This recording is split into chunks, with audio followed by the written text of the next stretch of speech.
Olá, crianças! Na aula de hoje vamos fazer uma revisão sobre o Brasil Império, que foi a época que nosso país foi governado por imperadores.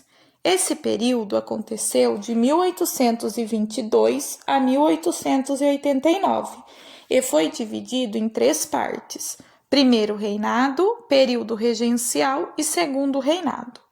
O primeiro reinado ocorreu de 1822 a 1831. Nesse período, o país foi governado por Dom Pedro I, após o grito de independência no dia 7 de setembro de 1822.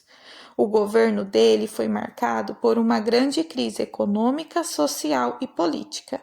Dom Pedro I era autoritário e não aceitava que outras pessoas tivessem poderes políticos.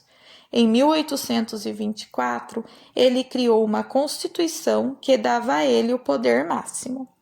No dia 7 de abril de 1831, Dom Pedro I resolveu deixar o poder e passar o trono para seu filho, Pedro de Alcântara.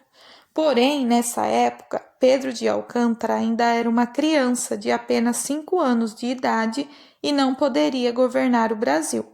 Foi então que começou o período regencial, que ocorreu de 1831 a 1840.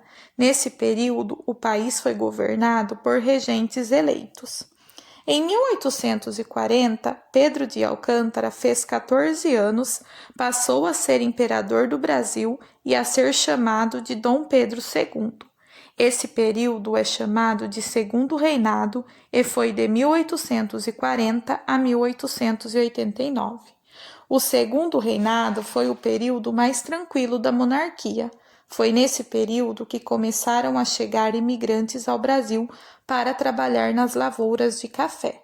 Foi também durante o segundo reinado de Dom Pedro II que sua filha, a princesa Isabel, assinou em 1888 a Lei Áurea, que dava liberdade a todos os escravos. O segundo reinado terminou no dia 15 de novembro de 1889, quando os militares proclamaram a República. Dom Pedro II e sua família foram embora do Brasil e passaram a viver na Europa. Agora que já relembramos como foi o Brasil imperial, é só responder às atividades. Um abraço e até a próxima aula!